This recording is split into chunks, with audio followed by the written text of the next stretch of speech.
Edge of Eternities looks like it's going to be one of the strongest, if not the strongest set in Standard. Who knows? Might even be good in Modern. We're going to check it out on this episode of Battlechads.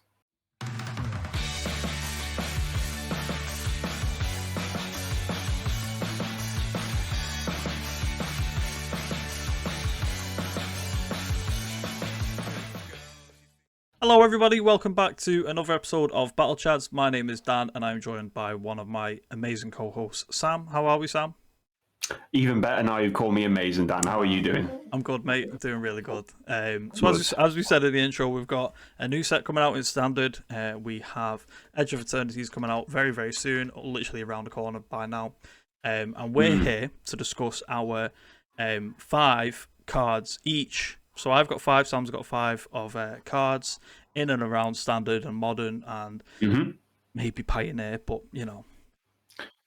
Pioneer where? Pioneer who? Oh, woo! Yeah, so we did this for Final Fantasy, and you guys seemed to really enjoy it. And rather than just pick, that time we kind of cheated a little bit and picked 5 cards we both liked. We thought this time we'd streamline it a little bit, and so Dan's picks are gonna focus on Standard. Yep. Because Dan is a Standard gamer, and my picks are going to focus on cards I'm quite excited for Modern because I am a Modern gamer.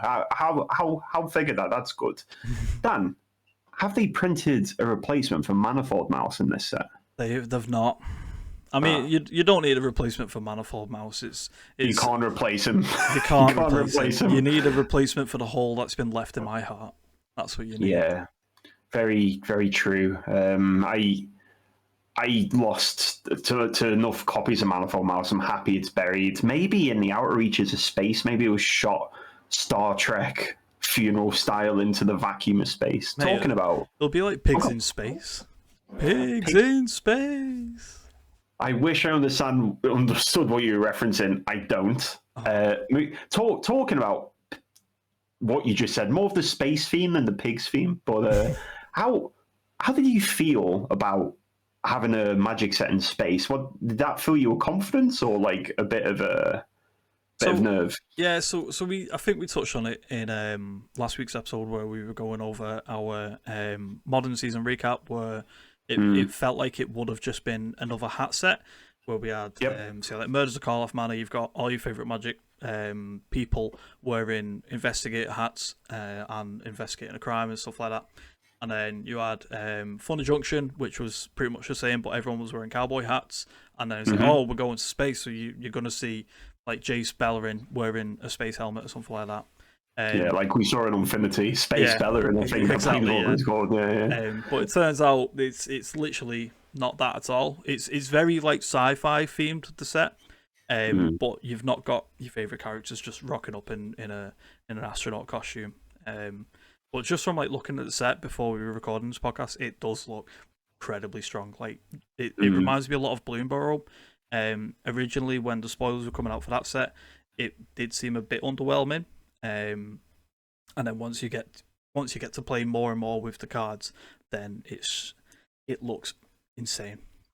Yeah, and one thing I've got to hit on is we've just joked about Unfinity. I think that one was called the space set. Yeah.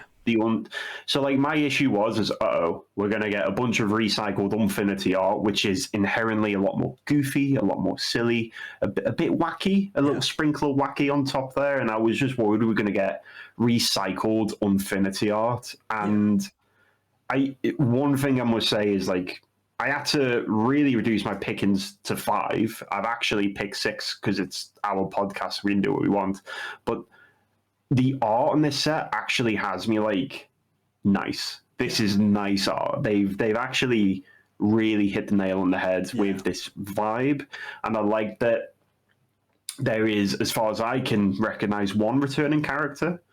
Just the one returning character, but this time he's a spooky space captain. But I think we'll leave that for now, Dan. Do you want to take us into your picks? Absolutely. Yes. Do you want to do it back and forth, just so that the lovely viewers at home get a lovely dish of Standard and then a sprinkling of Modern and back and forth like that? Yeah, I mean Wimbledon's like not long finished, so it could be on theme for that. I'm fine with that. Yeah, Wimbledon's in space, right? I think so. Could be. Yeah, nice. We'll do London's it that somewhere way in then. space. So Technically, actually, technically, it that is is in true. space. Yeah, okay, go on. So my number 109876. Right, I'm doing an honourable mention. All right, okay. I'm also doing more than 5 cards, right? But Mm-hmm. we have the Shocklands coming. We don't have all 10 Shocklands, and they're not set by allied or enemy colours. It seems like they've just gone, oh, I'll have this one, I'll have that one, I'll have this one. So we've got Watery Grave, Stomping Ground, Godless Shrine, Sacred Foundry, and Breeding Pool. Yep. The most notably, the red-green aggro deck that was from Standards fun times before Corey Steelcutter got printed. That was losing a fast land and a pain land, and the blue-black sort of tempo deck was losing the same. It was losing a fast land and a pain land. With these 2 dual lands, we can now still play 8 duels, and they go perfectly with the Verges as well. If you want to play, say, like Teamer, you've got Stomping Ground and Breeding Pool, as well as the 3 different Verges that you can play. And there's, I want to say, two sets of fast lands in Teamer colours as well, for example. So the Shocklands are back in Standard, which is going to be great, not even for Standard, but for Modern and even Pioneer gamers, for those who want to get Shocklands while they're cheap. When they last came out in Ravnica Allegiance, they rocketed right down to the floor, so I got a set of each relatively cheap, and then sold them because I fell out of love with the game. But I'm back in, and I'm ready to buy them cheap again. Oh no, it's a vicious cycle. It really is. It's an abusive relationship. But no, that's my honourable mention. Some really, really strong lands, and hopefully we'll get the other 5 in Spider-Man, to say the least. Yeah, and I think that one thing that people always underrate, especially in Standard, is realistically monocolored decks don't have tools like the multicolored decks. And essentially, we've seen mono red aggro, but that's not really a tool-based deck. That's more of a punch you in the face and move on quickly based deck. Yeah. A deck like the mere midrange really can suffer from how bad its mana can be. Yeah. And look, spells are great. They only do things if you get to cast them. And it might seem a little silly, like, oh, well, we're losing cards and gaining cards, but my favorite thing with the not fetches, Shocklands being back in Standard, is that they work incredibly well with the Verge lands. Yeah. There was draws in Standard where you drew your Flood Farm Verge, for example, but then teamed it up with an Adarkar Wastes. But now the blue-black deck, which is currently, I think, the front runner in the new Standard format, that can curve its Flood Farm Verge into Watergrave, and you basically, I love when mana's a puzzle, and you've now just build your own Underground Sea times 2. Yeah. And the other decks to get to benefit from that. Stomping Ground as well, giving the red-green aggro deck a bit of a push since it just lost some cards. I think making Standard mana an interesting puzzle is great, and I like it when I get to cast my spells, ideally. Yeah. I mean, most notoriously, though, well, maybe not notoriously, most noticeably, we're missing some of the other Shocklands. So, Overgrown Tomb we're missing. So, Green-Black midrange isn't getting as much love as Demir midrange, which Marco's not going to be too happy about. Sorry, Marco. Sorry, Marco. And we are also missing Steam Vents. I think they've just thought, oh, well, Corey Steelcutter's just took over the format. Do we really want Red Blue Prowess to still have legs in the format? And they've just absolutely killed it. But I could be wrong. No, that makes some sense, right? Because Golgari, I don't think they would have made that decision with Corey Steele in mind. Yeah. It's very obvious that Izzet is pushed and Golgari is pushed. Yeah. And I kind of like this idea, like, what if we give the worst decks, and by worse I mean slightly lower on the power level, which it's not hard to be a worse card than Corey Steelcutter, as you pointed out. But how about we give the worst color combinations in Standard at the moment, power level wise? Why don't we give them the good mana? Yep. And we leave the strong decks with weaker mana? I think that's actually quite an interesting philosophy.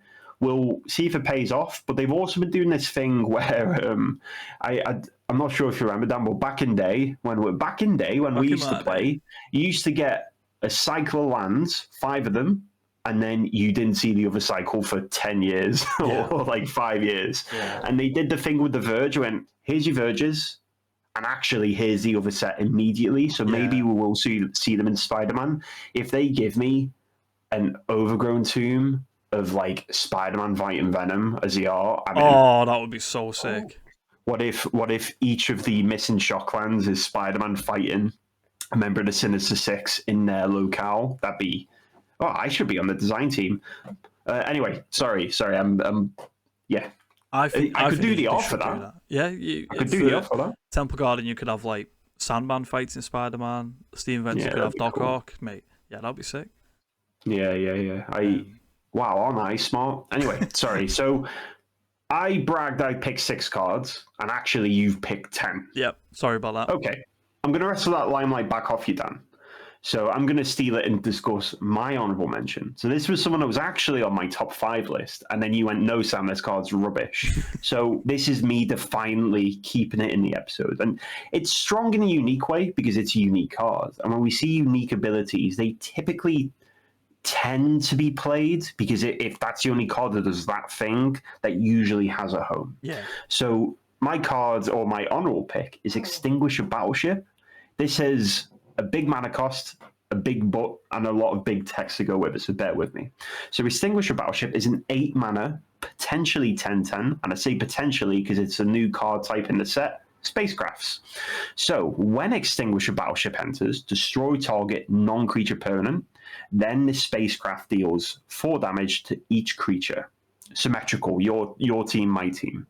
And then it's got station, so you can tap a creature to add that creature's power to the station or to the spacecraft, and when it hits a certain number, it becomes a creature. So in this case, that certain number is 5, and when it gets to 5, it's a flying trample 10/10.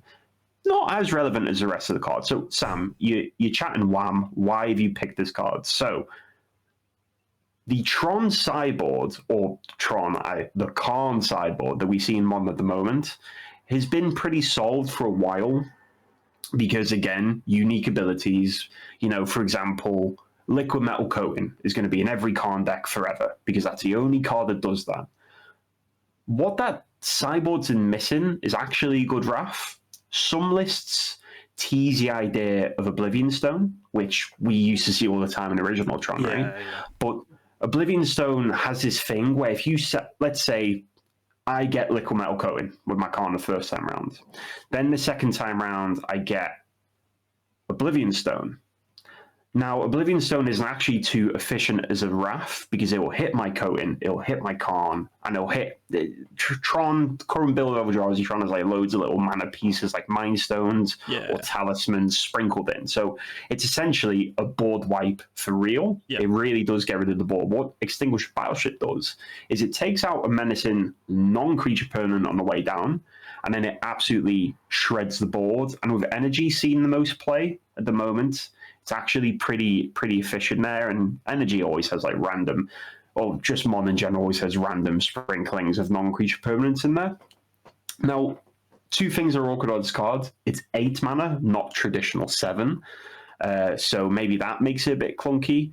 But I do like, a cheeky Devourer of Destiny can drive this by itself. And then it's a flying trample 10/10, so that's not irrelevant. It wouldn't surprise me if this popped up as a cheeky one-off in people's sideboards, and it also wouldn't surprise me if it never saw any play ever. But I think it has a quite unique ability, and it's a big spaceship, and Karn being like, actually, hang on, I'm going to -2, Planeswalk, grab my spaceship, and then I'm going to bring it here. That's actually quite sick if you think about it like that. So, Dan, do you want to tell me why you weren't a big fan of this card, just for the sake of discussion? So for me, outside of absolutely despising Tron, I like what you were saying, where it comes down and it destroys the Goblin Bombardment and also kills all the creatures. So I like it in that sense. What I don't like about it is the fact that it's 8 mana rather than the traditional 7, which you touched on. So it's not like how crew works. So with the stations, if you tap one creature, regardless of how fat it is, it's just going to add 1 charge counter to that star spacecraft, and then when it has, in this case, 5+. Dan, it's equal to power. Spacecraft's equal to power station. Sorry. Okay, so we're just gonna go back, right? So I actually really, really like this card. So it's an 8-mana 10/10 flamplay, right? Tron, you're not gonna exactly have a hard time getting it to be of this caliber.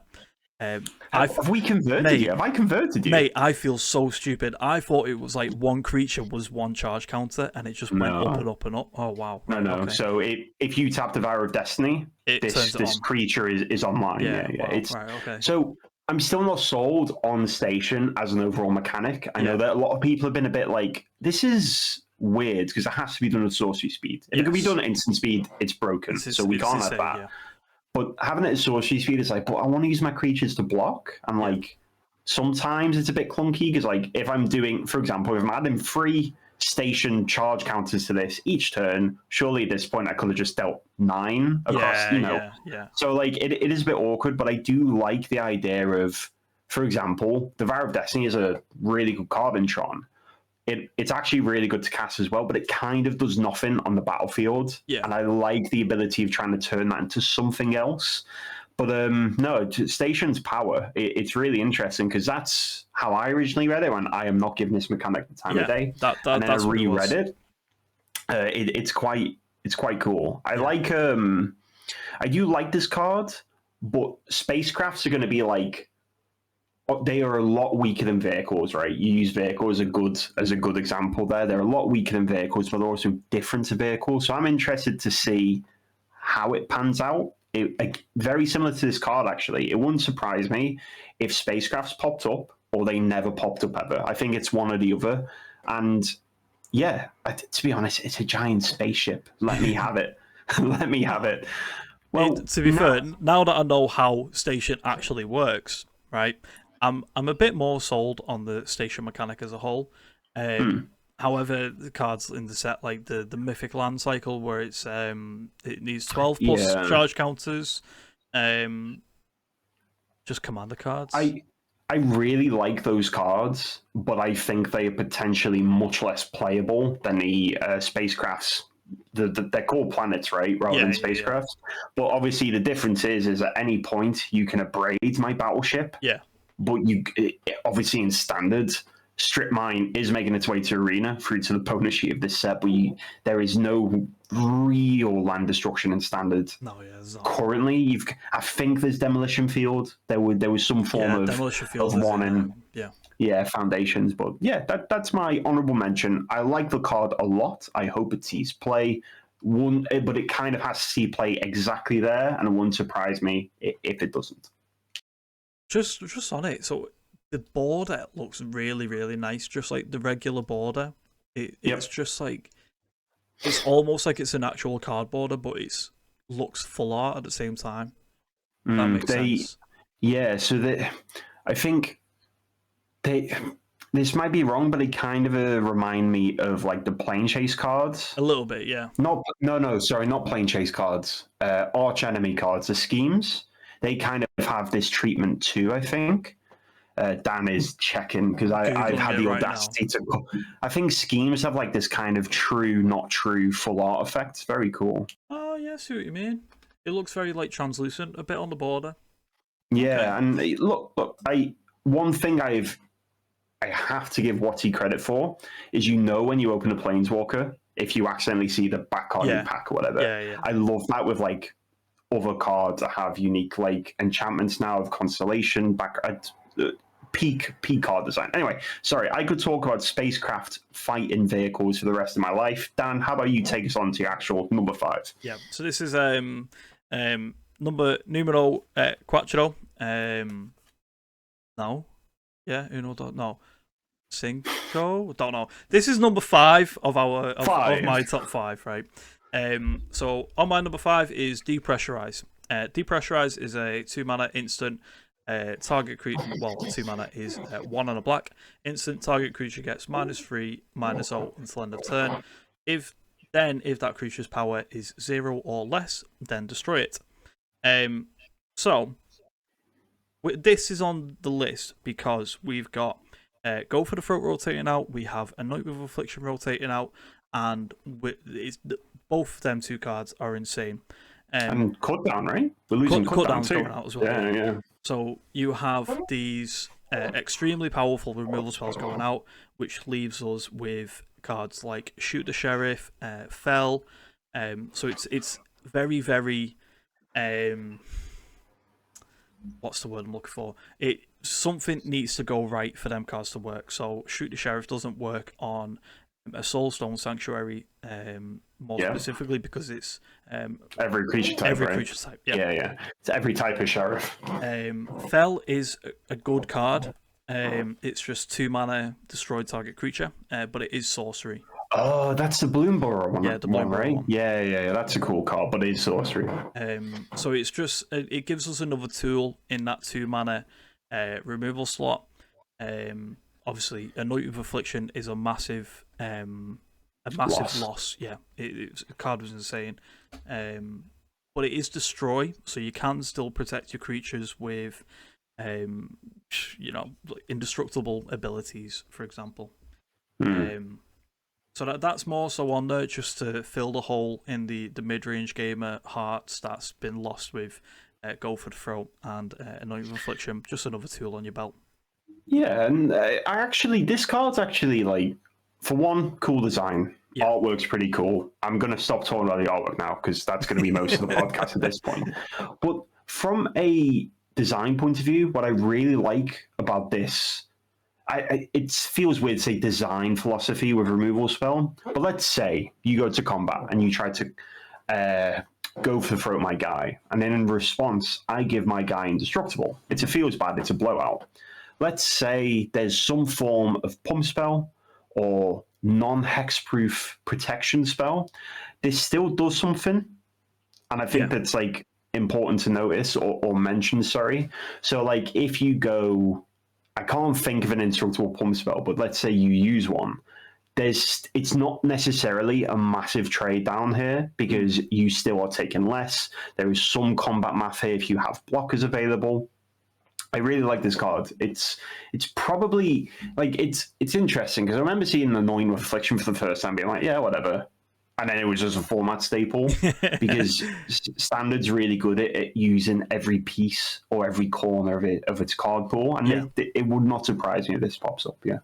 It in the sense where it seems like a bit of an MDFC in the way where it's either straight up removal spell against the low to the ground like red decks. Or it could, like against like mono green ramp, for example. Like you said, it can be a combat trick in your favor.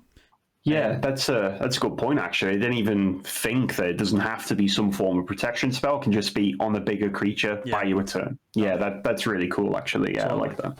I do think it's going to be a staple in the limited format of it, of this set. But in standard, like I said, people are going to try it because they're losing. Go for the Throat and Anoint with Affliction and cut down. So we'll see. I really like it. Sam really likes it. Thumbs up from us. Thumbs up from me. But you've just mentioned playing limited. This actually interacts really well outside of removal spells because we've just learned together that station is power. And you can only do it as a sorcery. So if, like, in the upkeep, they're going to make their big guy a creature. Actually, I'm going to give this -3 so now they don't have enough power to turn their spacecraft into a spacecraft that can kill me. So there's actually some really cool interaction with this limited, too. Sam, your brain is absolutely massive. I wish I thought of that. Yeah, well, moving on. I'll take that. Can we just end it there? We've actually gone over, like, 7 cards. That's enough, right? I'm excited to talk about my number 5, Dan. Yes, please. Do you mind if right. Now, Dan, I'm going to talk about my number 5 pick. It's actually quite similar to my honorable mention, because my honorable mention is a big, silly artifact of a high mana cost. And guess what? My pick 5 is a big, silly artifact of a high mana cost. So this time, it's the Endstone. Ooh. Sorry. It feels like it should have that type of effect. The Endstone is quite a name, but the Endstone is a 7 mana artifact, so just 7 generic mana, which, as we've just seen with the Extinguisher battleship, is an important number for a particular set of lands. So it's a legendary artifact, and if you play a land or cast a spell, draw a card. At the beginning of your end step, your life total becomes half your starting life total rounded up. Now, there's a lot of weird stuff about this card. Most importantly, it fits under Nugan's Labyrinth. Yes. Yeah, so like, let's say it's rubbish, at least I can do that. But again, very unique effect here. And it's got that sort of downside strapped onto the back of it. Decks like Tron struggle at card advantage. Again, I could see this taking over a slot over someone like Mystic Forge and a Karn board. Yeah. Because Mystic Forge is really good and works really well with Glare and Fleshraker, but it's not guaranteed card advantage because you can just hit 3 lands in a row. And sure, you can just hit 3 lands in a row here, but it's triggers on lands being played and spells being cast. Yeah. And this second bit, that's like a downside. So if you're an 18 and you have this in play, you play a couple of cards, oh no, your life total goes to 10. Yeah. But this also works backwards. Let's say you're in energy. You play a card like Extinguisher Battleship to stabilize.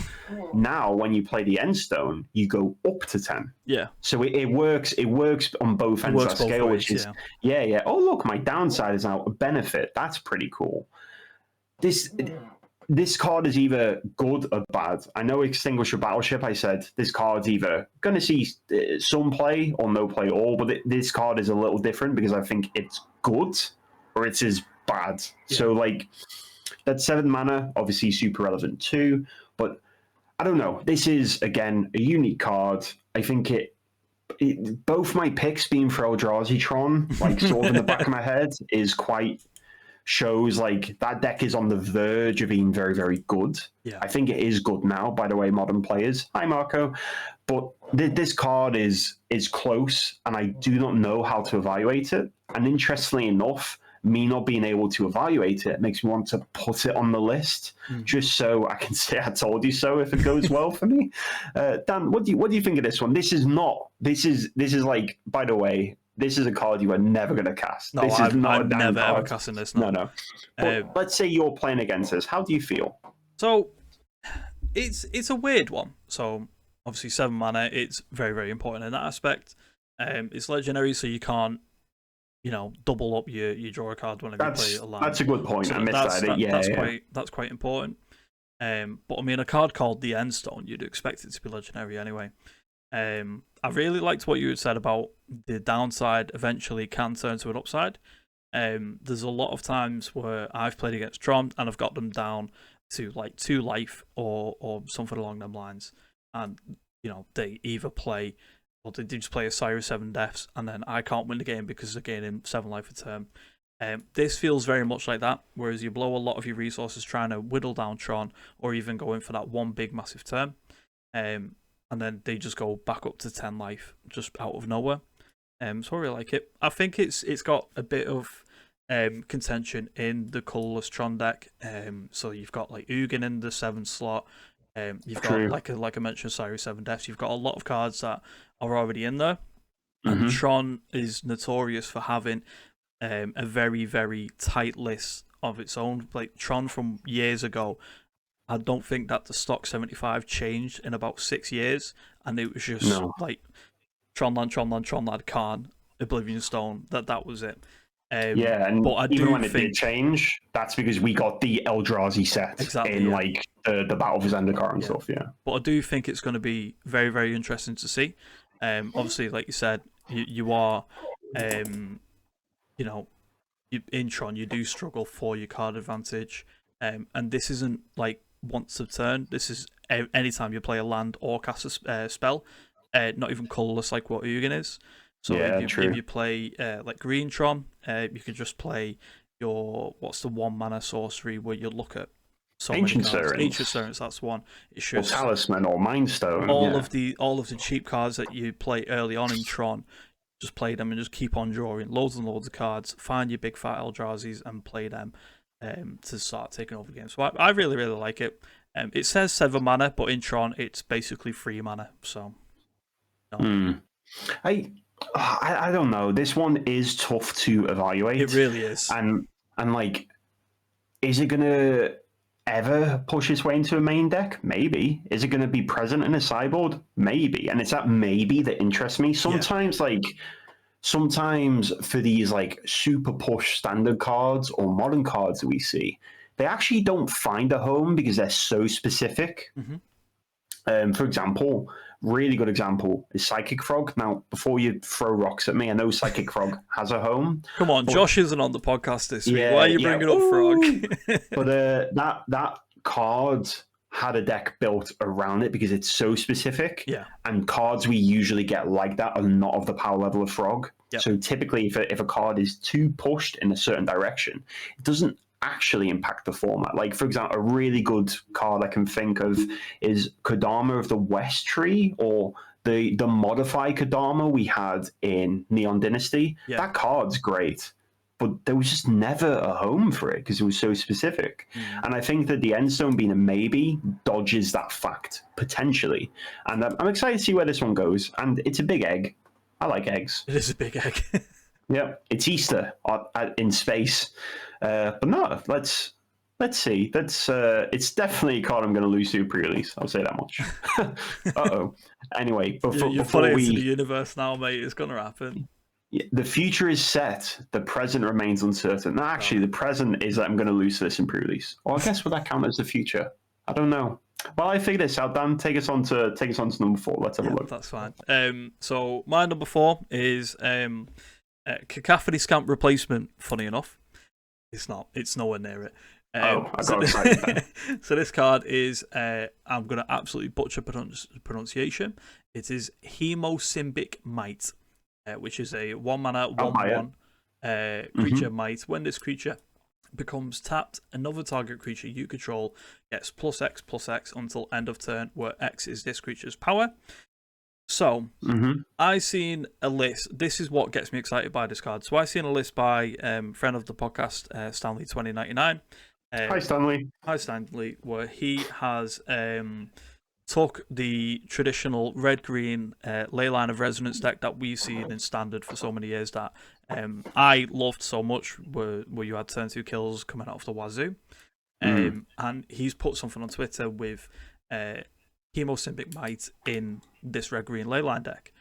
So if you go, say, like turn 1, reveal your Leyline, or turn 0, reveal your Leyline. Turn 1, you go land, might, go. And then turn 2, you go land, might, wild ride the might that's just come in. Leyline triggers, copy it, put it onto the other might. So then they both get +3/+0. So they're both 4/1s. And haste, right? And haste, yeah. In wild ride, yeah. Yeah. And then when you go to combat, you attack with them. The first might trigger goes on a stack and makes the other might an 8/1. And then the second might trigger goes to a 12. So you're dealing exactly 20 damage on turn 2. Very similar to it's scary, but that is living in magical Christmas land. It's going to be quite uncommon for you to see a hand with exactly wild ride, 2 mites, 2 lands, and a Leyline. That's 6 of your 7 of your starting hand. So that's like the nut draw in a way. So I'm very, very excited for this card. It's got a lot of synergy in this set with other cards, such as there's a green one, and I cannot remember the name of it. It's very similar to Loam Dryad, for those who remember it from way back when. So Gene Pollinator is 1 and a green, 1/2. I'm not going to talk too much on it because it's not in my top 5. Tap an untapped permanent you control, add 1 mana of any colour. So in Standard, maybe that combo isn't as impressive. But in Draft, you can tap it for a mana and then still pump another one of your creatures. So I really like it in that sense. But in Standard, just because I've got 4 foil signed Leylines sat in my folder that I thought I would never ever be able to use again, I'm excited for this card for that exact deck. Oh, so this is just Copium? It's 100% just Copium. Okay, that's fair. That's fair. And to be honest, this card is like a very strong 1-mana card, right? Yeah. And it's not. I love abusing it with pump spells. That's a really good way to guarantee some power of your 1-drop, as you've just described. Turn 2 kill. But taking a look at this more of a mid-range card, even, I know there's a big emphasis on +1/+1 counters in this set. Yeah. So if you get one counter on it, it's now buffing something for 2. Yes. And then you get to attack with your 1 mana 2/2 and your other buffed creature that is X big. Yeah. But then it scales. And I love a 1-drop that's relevant on turn 1 because worse is going to pump another creature for 1, right? Which is, not the worst card ever to have in your deck. And then later on in the game, if you're doing some shenanigans, counter shenanigans, what's the Wild Ride has flashback, but it's not flashback, is it? What's it called? Harmonize, yeah. So now there's Harmonize shenanigans going on. You can really take advantage of it. And one thing I love is if you would have told me, oh, Sam, I'm going to put a 1 mana threat, 1 mana green threat in my red-green deck, which is primarily red, I would have been like, the mana's not going to work. Stomping Ground makes this card very playable too. Exactly, yeah. Really playable. Another thing I like about this card is we've currently got a mono green / green white Tifa landfall deck floating around in the format. Yes, we do. With like Traveling Chocobo, where it puts 1/1 counters on all your creatures. So it just seems to go into there, but I could be wrong. It's competing with like Sash's Chocobo for the 1 slot. Yeah. But it's definitely an interesting card, and it's quite cute. I say it's quite cute. It's horrendous. It looks ugly, but I'm excited for it, to say the least. You know I'm a bug lover, right? Yep. Bugs are cute, bro. Next. I'm solved. I'm sold. It's a bug. Get me in. Let's go. So Sam, what's your third Eldrazi pick of the video then? This card has some color pips in it, Dan. So, yeah, there we go. This is actual character development midway through a podcast. This is fantastic. So, I'm not sure. I'm not sure if you know, but my pick is some copium too. Okay. Because I used to slam Hardened Scales in Modern. Oh yeah. That deck is probably my favorite deck of all time, or at least my second favorite deck of all time.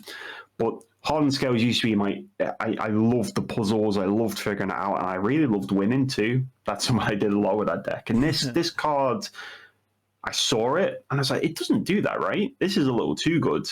And it does do that. And this might be strong enough, not to revitalize, but at least have people try Hardened Scales again. Yeah. So my pick is Diade, Symphysis Amalgam. And it's X and a green and a white. For a 0/1 legendary artifact creature construct. Now, we just had an X spell, which are always cool, and it's a 0/1 artifact creature, so it has relevant text for Hardened Scales. Before I even tell you the rest of the text, it has Trample. It enters with a +1/+1 counters equal to the amount of mana that I spent to cast it. Whenever I attack, I can remove a +1/+1 counter from each of 2 creatures I control, draw a card, and create a 2/2 colorless robot artifact token. Yeah. Has a wall of text, and there's a lot of ways this card is formatted that excites me. And typically, we a card like this is like, as I said, I read it and I went, "Wow, really?" And then, oh, wow, it's actually been formatted in a really strong way. So first of all, if I spend 2 mana on this card, not put 2 mana into the X, but 2 mana, just cast it for a green and a white, it enters with 2 counters. Yes, because it's the amount of mana I cast on it or used on it, rather than the X spell. Yeah. Automatically, this card is now a 2-drop that I can cast for more counters later on in the game. That's huge. Really, really big. And secondly, the second one, when I attack, formatting bit I like, not with this. Whenever you attack, so it could be with either of my other large creatures, I may remove a +1/+1 counter from each of 2 creatures I control. Another formatting element I love, not from this creature. I can pick and choose as long as it comes from 2 creatures. I can then make a robot, draw a card. Quite similar to Tron, Hardened Scales really was a deck that won with its opening 8 cards. Yes. Like, you don't draw past that many. And even if you use Ancient Stirrings isn't card advantage, it's card selection. Yes. So typically, Hardened Scales lived or died on its opening 8 to 10 cards. But this card advantage, always good. Making extra artifact creatures, very relevant. And I just love the way this card's been formatted, because it could have said, Enters with counters equal to its X cost. Yeah. Could have said, whenever you attack with this creature, you may have 2 counters from this creature. It's just formatted really, really well. And I don't think this is strong enough to revitalize hardened scales. The issue we've seen with hardened scales is that the upgrades have been on legendary creatures.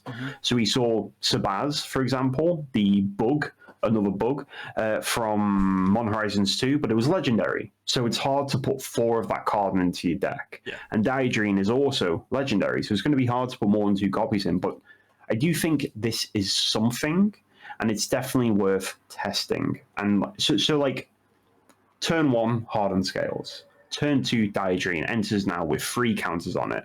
Next turn, you just get to attack with itself, remove 2 counters from it as a minimum, and make a guy and draw a card. That's fine. That's not what hardened scales. That's not how the deck plays. It does all of this stuff, and it starts to snowball out of control.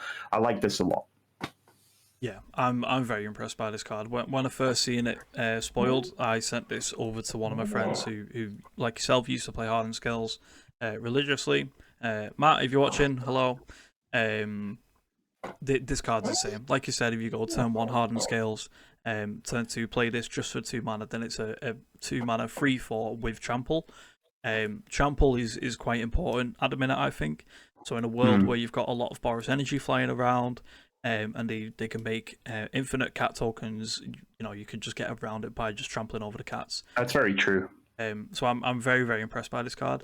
The only thing that I would say is maybe a bit awkward by it is it's whenever you attack, that's great because you don't have to attack with that creature. However, I feel like with this creature you sort of want to attack because it seems like a bit of an aggressive card. Like I've just said, it's a 2 mana 3/4 with trample. So if you attack, then you've got to remove counters from 2 creatures, not just 2 counters from 1 creature, right?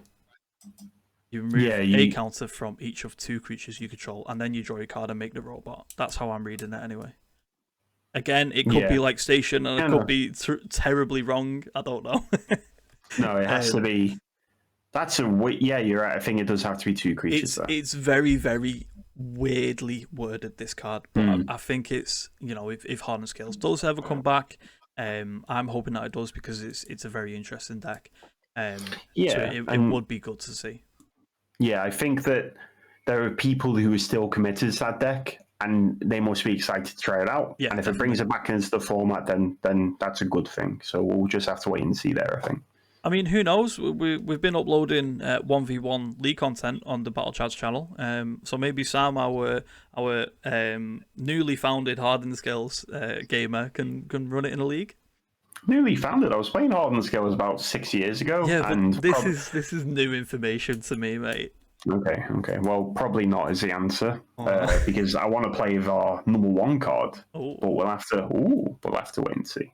Dan, what is your number 3? So my number 3 is Stock Up. I'm joking. My number 3 is Consult the Star Charts. So this is a 1 and a blue instant with Kicker, also 1 and a blue. Look at the top X cards of your library, where X is the number of lands you control. Put 1 of those cards into your hand. If this spell was kicked, put 2 of those cards into your hand instead. Put the rest onto the bottom of your library in a random order. So at the floor, this card is a 2 mana instant speed sorcerer, sleight of hand.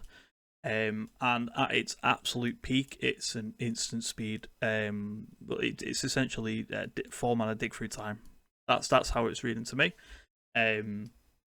The card's just insane. It's good early doors. Sleight of hand is notoriously very, very well placed in standard at the minute. Partially, I would say, is because it's 1 mana, but this goes straight into the control decks where they don't really want to play Sleight of Hand on turn 1 or turn 2 so that they could hold up the mana for counter spells. So it's very, very important in that sense. And again, the Kicker, late game in control. Oh, I've just a Windows security message pop up. Sorry about that. Late game in the control mirrors, it could just look at the top, say 12 cards of your library and pick the best 2 from them. Maybe control's gonna actually be back. Who knows? We've still got No More Lies. We don't get Hallowed Fountain from the Shockland cycle. But there is a Shiko deck still knocking about, so ooh, yeah, I'm very very excited by this card. It's going to be fun to see. I love like it's weird because Dig Through Time, you used to be able to cast leave up your Solemn God Scorn, yeah, and then counter a spell and use your Solemn God Scorn. Sorry, you used to be able to leave up your Solemn God Scorn and your Dig Through Time, typically both of them in the same turn. That's why Dig Through Time was so strong. Yeah. And the sort of efforts we've seen from Wizards to fix Dig Through Time over time they've been sent like 4 mana clunky spells. Yeah. So Memory Deluge is a good example. Mm-hmm. And then there's one from Throne of Eldraine that has Bargain. I can't remember the name of it, but it's like, look at the top 4, pick 2, and then a bargain, you get to look at 7 or so. I can't, like, it hasn't seen play. It's just standards power level has moved on from the 4 mana, look at X cards, pick a card. Yeah. So this card is layers upon layers of good, in my opinion. Simply, I can leave open my No More Lies with this at 4 mana. Yeah. I can then counter a spell, or if they do something I wasn't expecting, I get to do this, see if I can dig for an answer or look for something that interacts with what they're doing and go from there. So that's the flaw. I get to hold this up with other spells on turn 4, because the issue of obviously Memory Deluge is you cast a counter spell, you cast Memory Deluge. Memory Deluge gets really good at 6 mana, 8 mana. Yeah. The kicker on this is, sure, it's cracked. That's fine. But the thing is that this just scales naturally with the game. Yeah. It's really silly in how that works.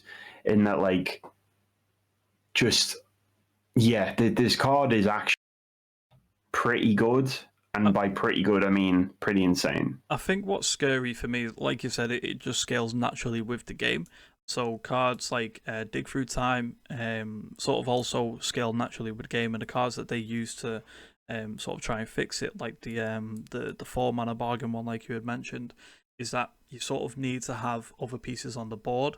Whereas with this, it's just 4 mana, look at top 4 cards or top 5 or 6 as like later on as the game goes along. So like the more and more that I'm actually reading into this card and thinking of different scenarios in my head, it seems quite scary.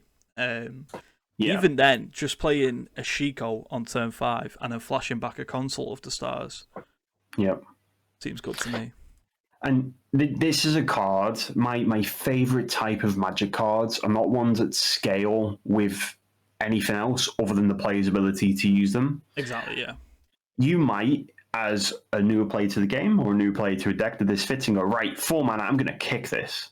And then maybe like a really good player can go, right, I've got 7 lands in play, so I get to look at 7 cards. What are my 5 mana answers to what's going on right now? What's my best pick that I could, and really do the maths on it and do the maths in the mana? Well, if I kick this, even though I can, I then won't be able to find my Shiko and cast back this stock up. And this card has layers of gameplay on it and layers of design, and it's all good. Yeah. This is a scary card. I play a lot of Blue Belcher in Modern. I think this is very playable in Blue Belcher. Yeah, I was going to say that this seems quite exciting for you, right? Yeah, I don't hate it at all, because if I have 4 lands in play, I kick it, I look at those cards and take 2, and like it's just, yeah, I like this a lot. You could say like 4, like a counter spell and Belcher. Yes, yeah. It seems silly. This card seems pretty strong, and I can't wait to play with it. And I think this card is a great representation of the player's ability to cast it, which sounds silly, but they're like my favorite type of Magic cards, because while my opponent played their game tight, and look how they've been rewarded for it, it's really cool. And I know that this card has had a bit of hype behind it, and I can really, really understand why. But I don't think it scratched the surface. This is better than than our options, and it's unique. And we've already spoken about the power of unique cards already. So this card's a hit, a banger, some may say. Yeah, no, I completely agree. All the blue mages are going to be happy about this. To me, this seems like the blue version of Manifold Mouse. It's either a 2-mana really good card or a 4-mana really good card. Yeah, but instead of having the the rationality of killing you and the game's over, the type person who casts this goes, oh boy, I'm going to take 2 more Consult the Star Charts? Oh, wow.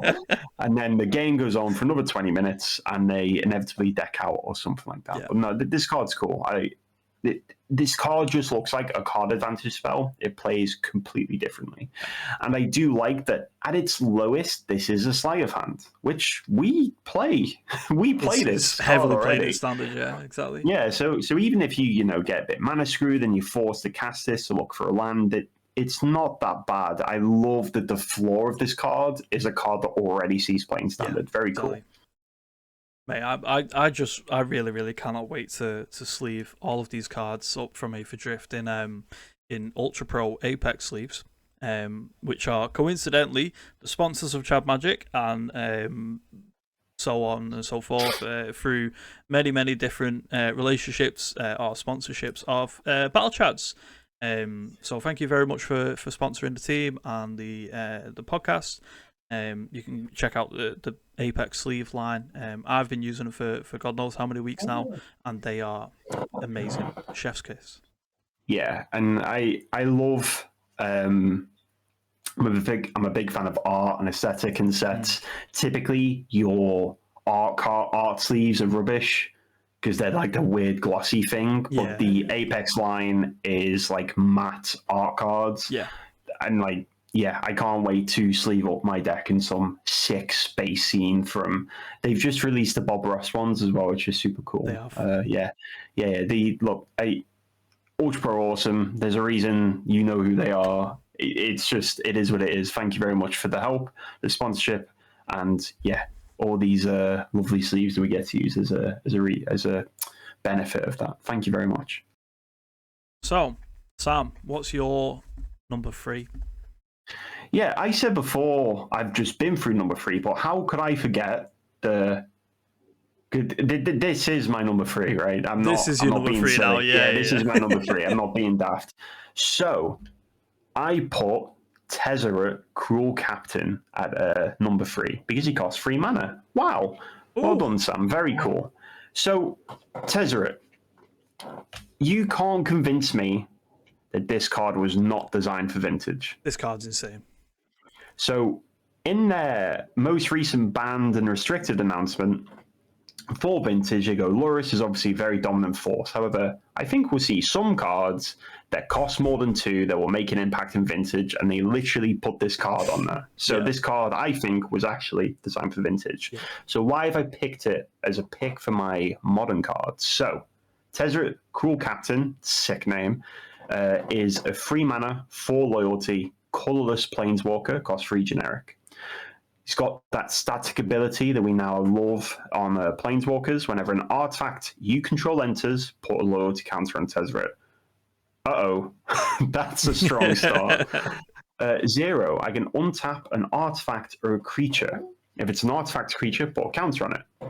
-3, search my library for an artifact card with mana value of 1 or less, reveal it and put it into my hand and shuffle.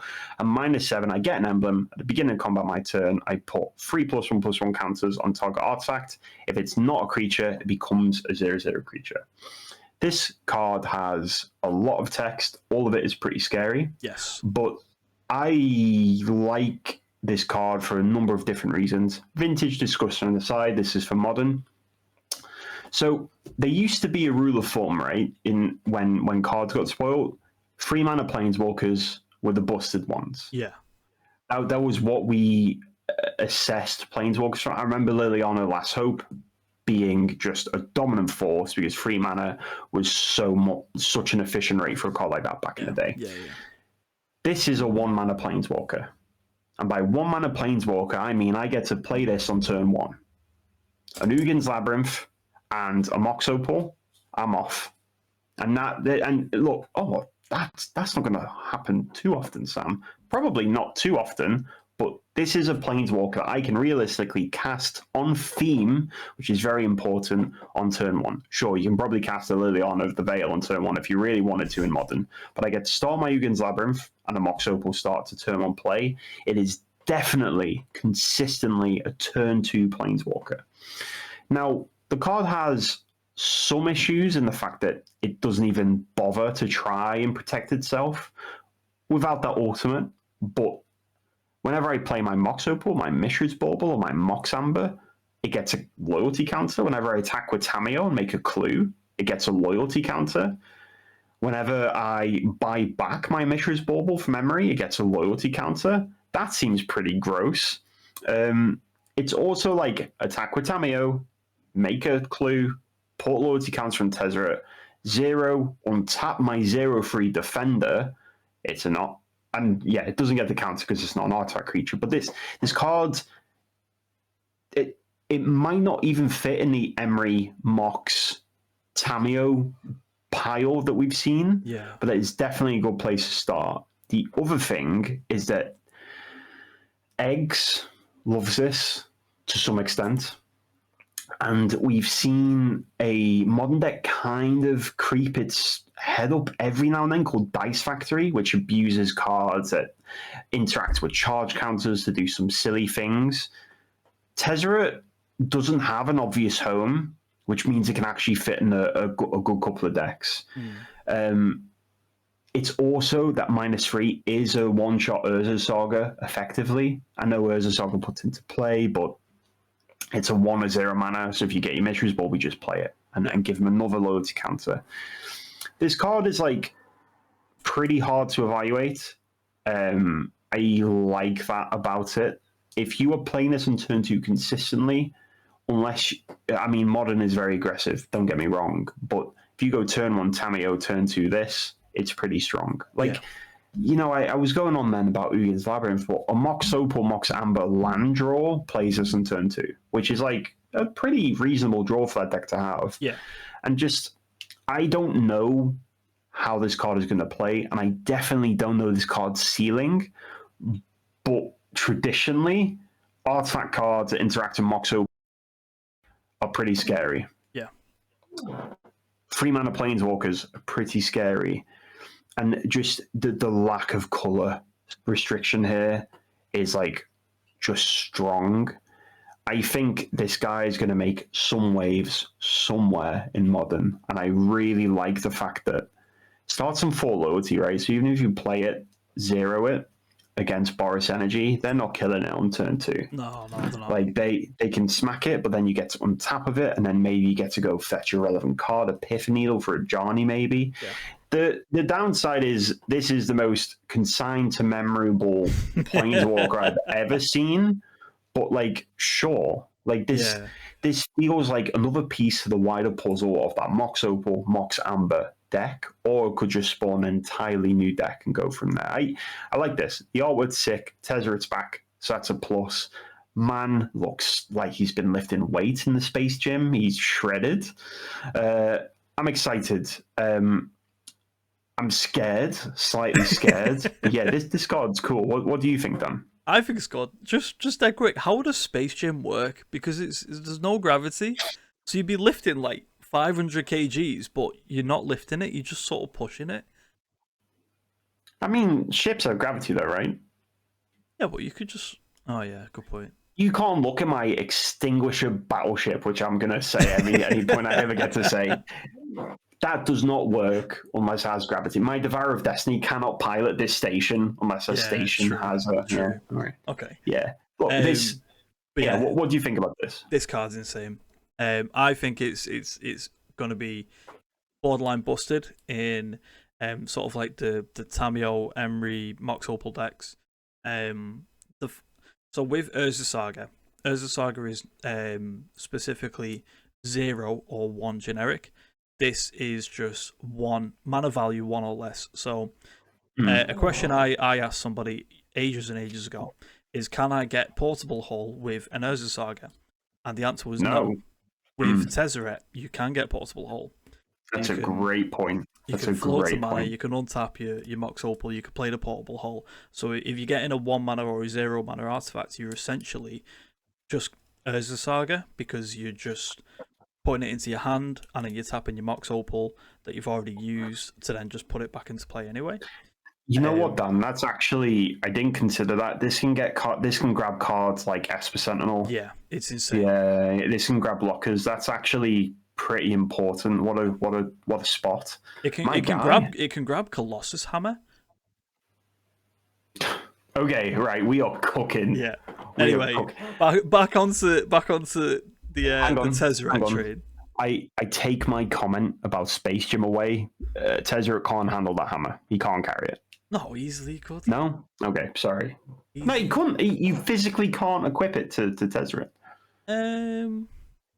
If you turn him into an elk with Oko, another busted 3-mana player. Okay, this discussion is post-podcast, I think. Yeah, we're getting off track. Yeah. What else do you think about Tesar?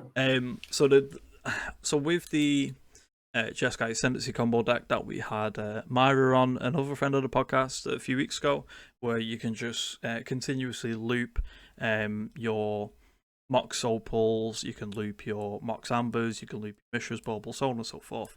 So essentially, every single turn you're going to be making a 3/3 creature. That's not as powerful as what that deck usually does when it's comboing off. But even just like with an Emery, you can rebuy your Mishra's Bauble every single turn to keep on getting loyalty up. So even though it's not got a +1, it essentially does have a +1 when you do have an Emery out. With a card like Urza Saga, if you play it on turn 2, then turn 3, you make a construct, puts a loyalty counter on it in their turn, and then in your turn, when the third Saga trigger goes off, you make another construct, go get another artifact from your deck, put it onto the battlefield, and then you get another loyalty counter on it, minus it, go get like Portable Hull or Pithy Needle or whatever, play it, get another loyalty counter. It's gonna snowball very, very fast. And with cards like the Affinity for Artifact cards, where it's like Frogmite, 0 mana 4/4. I think this card's the same. Obviously in Vintage, it's go get your Black Lotus, but it's also a big target on its head where you're just gonna get Force of Willed. Seems fine to me. Yeah, get Black Lotus. Card's insane. Yeah, that's funny. That I love it when, for one, I love when the ultimate isn't the goal. Yeah, that's always cool. I love that on Planeswalkers, and just the fact that like I read this one, this is good, and then you just told me more stuff we can do, and I'm like, yep, this is good. Yeah, it's but yeah, my big boy Tezzy's back. What a guy. We've not seen him since the end of the Phyrexian, so that's pretty cool. Well, it's obviously not died like lore-wise, but I thought he got killed.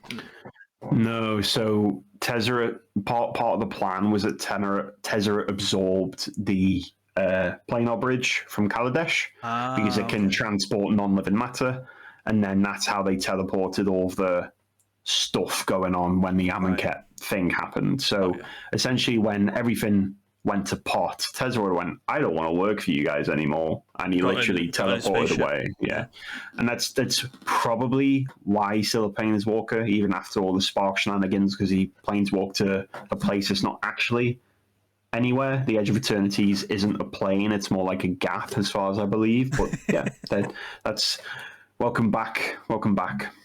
It's just a gaff. Maybe he just got in his Extinguisher battleship and just flew away. Yeah, maybe. Being flown by a singular Eldrazi. I'm pretty confident that Edge of Eternities isn't the Blind Eternities, but also isn't a plane. It might be somewhere else. Woo! Dan, what's your number 2? Just dead quick before we go on to number 2. There is. Oh wait, no, doesn't. Never mind. Number 2 is Pinnacle Starcage. So this card is a 1 and a white for an artifact. When this artifact enters, exile all artifacts and creatures with mana value 2 or less until this artifact leaves the battlefield. It has another line of text which is very, very long, so you'll have to bear with me. It is 6 and a white. Put each card exiled with this artifact into its owner's graveyard Then create a 2/2 colorless robot artifact creature token for each card put into a graveyard this way. Sacrifice this artifact. So, very, very obviously, it's Temporary Lockdown is back. Yeah. Temporary Lockdown rotated out. It was a very, very problematic card for the red decks in recent standard times. Mainly because it was hard for mono red to deal with enchantments. With this card being an artifact, there is obviously an artifact synergy knocking about in this set with cards like Tesar, Cruel Captain. You've got sort of like a portable hole where it's 1 mana. Where is it? No, that's another enchantment. Never mind, ignore me. So with this card being portable hole, not portable hole, Jesus, temporary lockdown. We're now seeing more hate towards these aggro decks, but with it being an artifact, it's completely fine. Because Abrade is in the format. You've got Suplex from Final Fantasy, so the red decks are going to be packing a lot of artifact hate. However, this card is unique to Temporary Lockdown with the activated ability. So you've got the 8 mana. If for whatever reason you're getting to 8 mana, then I feel like you do just win the game. So if you play this early enough, you play like 3, 4, 5 permanents in that time, and then you activate it, and then you just get a load of robots, which seems good to me. So I'm very excited for this card. I'm very excited to cast lots and lots of Abrades targeting it, and some paw patch formations. I'm excited for it. Yeah, look, Temporary Lockdown was a natural evil, or a necessary evil, sorry, for the format we just saw. It's a messed up card. Like, I think the fact that it stopped a lot of nonsense people sort of had rose-tinted glasses on that card design and how the card works. Temporary Lockdown is not a fun card. No. It's such a strong card. And just seeing it back, but now with more counterplay, I'm not sure if we would.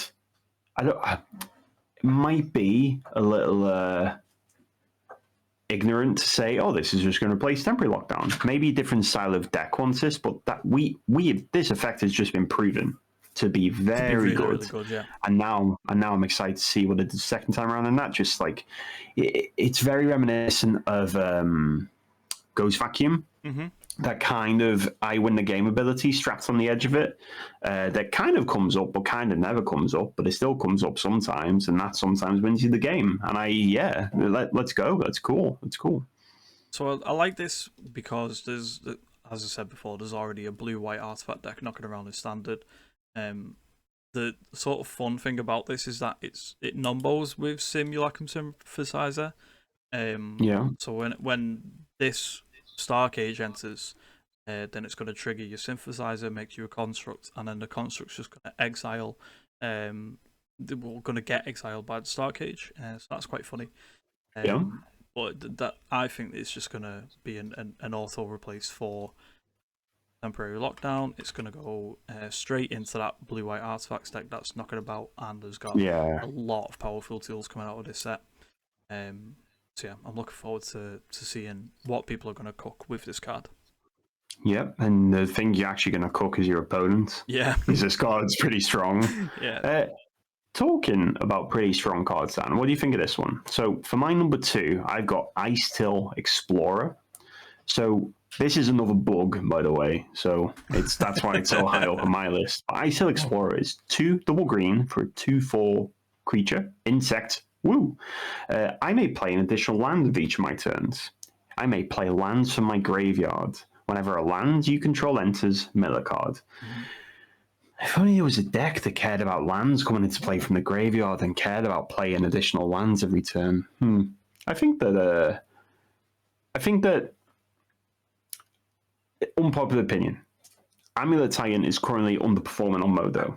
I actually think that the meta is now quite prepared for Amulet Titan, and this card lets it fight from a different angle. So the most recent angle we've seen Amulet Titan develop is this sort of aftermath analyst loop. You mill some cards, you get all your lands back from your bin, and yada yada, going from there. I know that for the Final Fantasy set, I said the Wandering Minstrel is going to be pretty impactful for Amulet Titan, and it turns out it just wasn't good enough, which is fine. But while that card was a copy 9 of Amulet, because 4 Amulets, 4 Spelunkins, 1 Minstrel, go from there. Yeah. This card does something completely different and it offers a deck another avenue. This actually leans into the Aftermath Analyst side now more than the Primeval Titan side. Yeah. I am not smart enough to figure this out, but I imagine that someone somewhere is going to be able to find a version of Amulet where this card plays incredibly well from. What do you think? I mean, so it's interesting. Green's unzenithable, by the way. Green's unzenithable. Someone is packable, by the way. So Amulet runs cards like Pride of Illusion Grove, just lots of different ways to get extra lands into play. Obviously, you were mentioned that it does lean into the Aftermath Analyst combo, whereas whenever a land enters, mill a card. So you're essentially milling 2 cards a turn if you just keep on looping your bounce lands. And then just play Aftermath Analyst, get them all back, mill more cards, and just keep on going and going and going. So I think it's going to be, it's obviously going to be tested in Titan, because every single green card that has a lands matter text on it goes into Amulet Titan, and they try it out, see if it's any good. Again, sort of like with the Tron bit that I said before, is whether there's a space in the deck for this card. It's a 2/4, so it's quite hard to kill. It can't get lightning bolted. There's not a lot of removal spells that can kill it. So I think it's definitely interesting. The best thing about this card for me is the flavor text. It just says, "Come join me in the sun." Now that's what I picture like our resident Amulet Titan gamer Lucas would say after he kills somebody on turn 2 twice and say, "Come, let's go have fun in the sun." That's Bear Garden talk, isn't it? It is Come join me in the sun, brother. Yes. No, so this card is similar.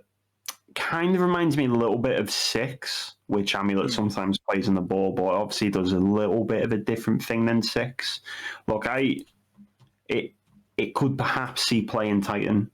I'm just going to start putting my Titan card of the set in these, because I'm going to pick one until it sees play, and then I can say, I told you so. But look, it's a bug. It's got a big butt. Does some relevant things, and I like that this plays more of a mid-range plan. To be fair, this card works really well with 6, and like we've seen Amulet sort of abandon the extra lands per turn thing, but I think this card's kind of cool, and I hope it sees some play, because then you get to play Cavern Name Insect. Very cool. Another sorry, just before we move on to my number 1 card, it goes straight into that the mono green Tifa deck. Because you play additional lands, so you can just keep on making your Tifa grow and grow and grow. And just play lands in your graveyard, keep on getting back your escape tunnel, I believe it's called. So you can just make your Tifa unblockable. I really like it. Card goes hard. It does. So, without further ado, and without me yapping, what's your number 1, Dan? Numero uno. This is Arch Enemy's Charm. So it's black, black, black, instant, choose 1, exile target creature or planeswalker. Return 1 or 2, sorry, it's got 3 modes. One of them is the exile target creature or planeswalker. Another one is return 1 or 2 target creature and or planeswalker cards from your graveyard to your hand. And its third mode is put 2 1/1 counters on target creature you control. It gains lifelink until end of turn. So to me, this is, and I'm going to struggle to, I want to say it's Gix's command. This is a miniature Gix's command in standard. Gix's command is just rotating out. There was lots of times where I've been beat by Shieldred on turn 4, Gix's command on the Shieldred, give it 2 1/1 counters, lifelink, and just swiftly lose the game from that point. What I really like about this is that it's an exile removal spell. It hits creatures and it hits planeswalkers, so it can kill like a cheeky Tesar. It can kill a cheeky Tesar. It can kill an opposing Kaito, Bane of Nightmares. It can kill a lot. Like I said, it's the fact that it exiles. So if Heartfighter Hero was still in standard, then you wouldn't get the damage trigger coming off of it. This is like taking that coffin that's been ejected into space and then banishing it and then like blowing up the coffin, isn't it? Yeah, exactly. Yeah. But we've seen cards very similar to this where we had Archmage's Charm that was played in Modern for quite a while in the sort of control decks from there. So with these charms, there was a green one as well, right? That was played. Yeah, that one's from Archdruid's Charm. Archdruid's Charm from Murders of Karlov Manor. Yes, so that was played. Yeah, and that saw some play in Lotus Field, right, in Pioneer. Yeah, so because it fetched the land. Yeah, that's a cool card. It's a cool card. So to me, whenever they print these triple pip charm cards, where the free modes, they always tend to see play. And this fits black flavor flea. So it kills stuff, it returns stuff, and it gains you life. So I really, really like it. Yeah, and look, like we've lost a lot of black removal in Standard. Yeah. And this card is black intense, as in 3 black pips. You're not going to splash this, right? It's not going to be a sideboard option in your mono red deck. But I just like this card goes kind of hard. This is such a cool what I love about cards like this is I read that and go, they are all playable effects. Yeah. And then it just, every time I play against it, I just get annihilated. Because that's why I'm with Gix's command. They were all kind of good abilities. But it's the fact that versatility on one card for cheap, for an amount of mana, is just so relevant. And I think that the biggest thing that the black is losing is Sheoldred. We're losing Sheoldred in rotation. Yeah. And this obviously does not take the place of Sheoldred. Put your rocks down. What I do mean is now these black decks actually have slots again, because a lot of their cards are rotating. This card's cool, and I think it might see play. And if it does see play, it's never going to be bad. No. And Standard mana, if you play this in your Demons deck, for example, you make a Norn's Annex token, that's now an 8/8 flying lifelink. Yeah. Or it's a removal spell, or it's this other thing, and cool card. I like this a lot, and it's very subtle, and I do like how reminiscent of Gix's command it is, because we know that card's playable, because we've all lost to it. It's very cool. My I say favorite, my most common way of losing to Gix's command was the board wipe side and putting 1/1 counters on his preacher of the Schism. There we go. Yes. I can word. So all of my stuff dies, and then all of his stuff lives because it's bigger than 2. So yeah, that card had some super cool lines. I'm not looking forward to playing against Arch Enemy's Charm onto Preacher of the Schism, because I just can't kill it. It's insane. And if you do kill it, they use their second Arch Enemy's Charm to get it back. Just get it back, yeah. Exactly. Yeah. Wow. Okay. Good pick, Dan. I like that. Good number one pick. Thank you. And look, people may not know this about me. I try and pretend to be a combo gamer. I hope that people buy it. I am a mono black Balcofficer Borg Grave Titan Reanimator gamer at heart. That is my secret favorite type of thing. So the fact that you've put a triple black pip card as your one pick, that speaks to me. I like that. Thanks, Dan. You're welcome, mate. Happy to be here. Yeah, so am I. Thanks, Josh. I'm joking. Right. It's our podcast. Anyway. Anything else you want to add about Standard or Edge of Eternities before I take all the limelight with my number one pick? I don't think so. One band Heartfire Hero, please. No. So, my number one pick is like 20 cards. Sorry.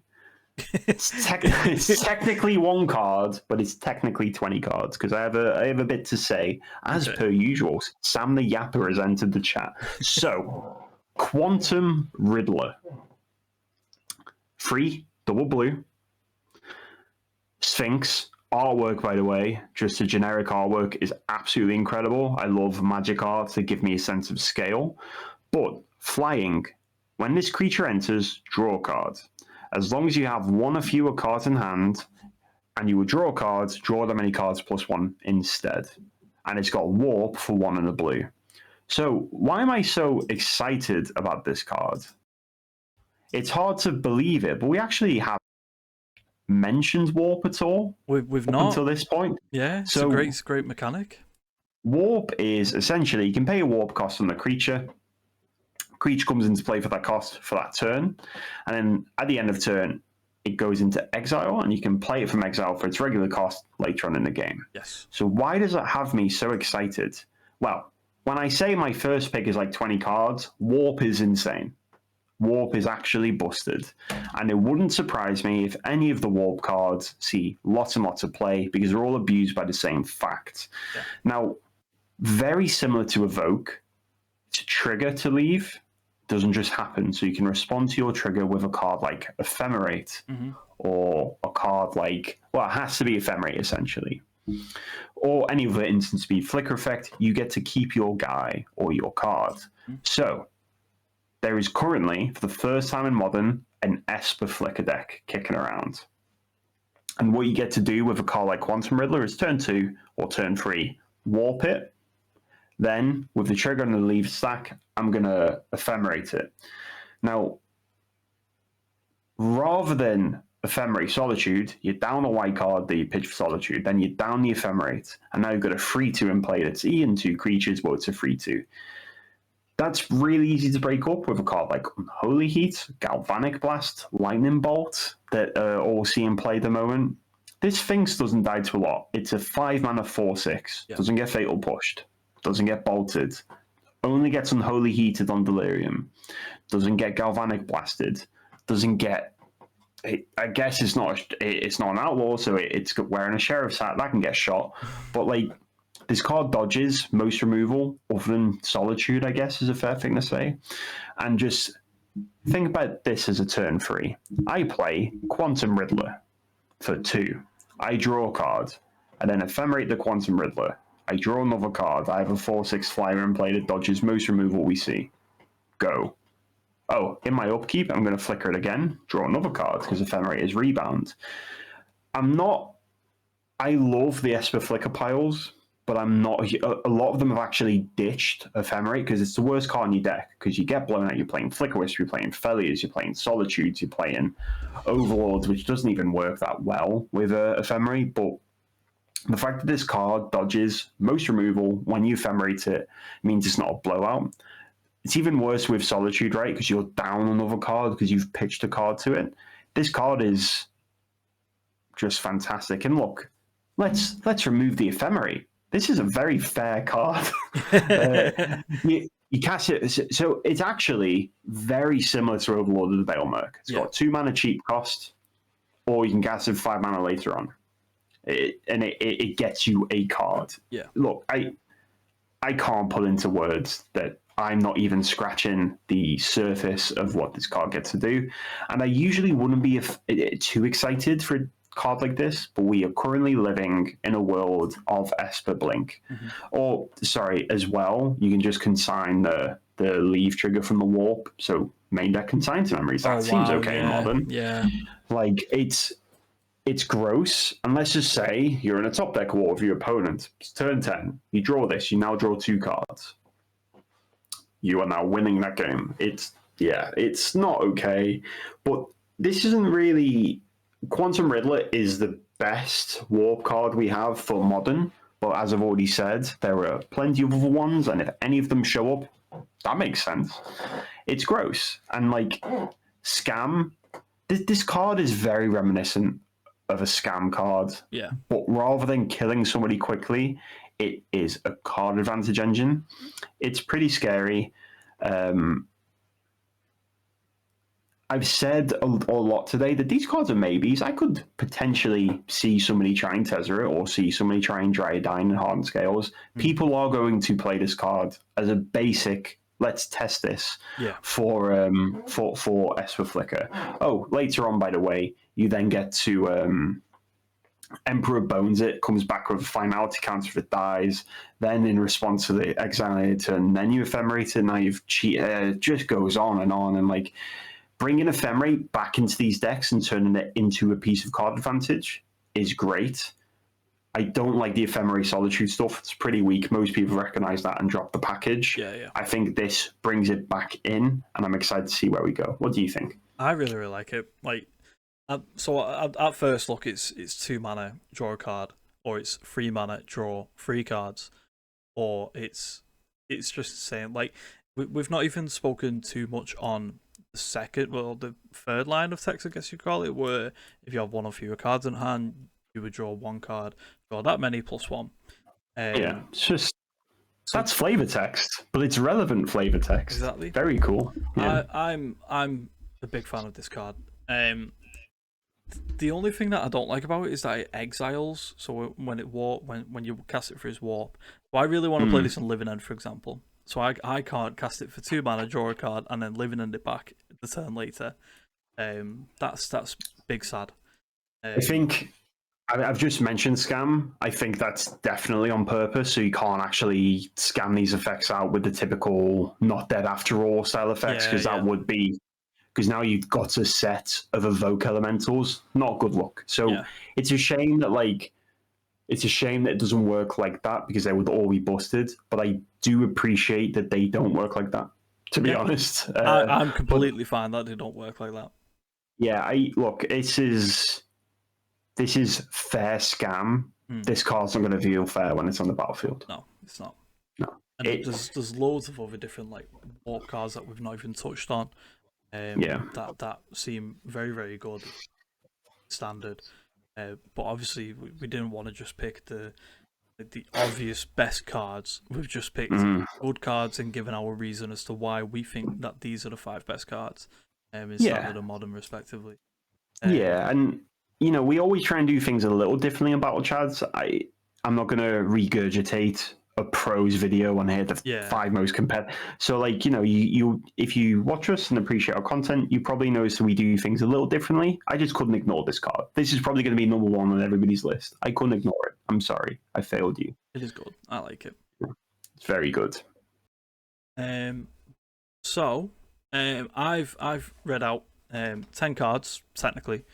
Have you read out all of your cards? Are there any other honorable mentions you want to get out? No. I think this set is very good. I can't wait to play with some cards, and I think that there's some cards we haven't mentioned that are likely to crop up too. It looks to be a shaker of a set, and I do love a good shaker. Yeah. So, if anything else, Dan? No, I am all good, Sam. Perfect. If you have any questions, feel free to send us some questions. A question form in the description. What cards do we miss? What cards do you like? Let us know in the comments. If you're watching from wherever, share with your mates. We love doing this, and sharing the content with other people makes it worth doing. So please comment, subscribe, anything you think we're chatting wham on. Do you like Extinguisher Battleship? Let me know. I do. Thank you very much for joining us, as always. We are excited to lose these cards at pre-release, I think. What card are you most excited for? Did we miss anything? Just let us know. Spam us. Message us on Twitter. Message us on Blue Sky. Do it however you'd like to do it, but we'll be there to grab your message. But Dan, if there's nothing else, thanks for joining me, and we'll catch you in the next one. You're welcome. Thanks, everyone. Bye-bye.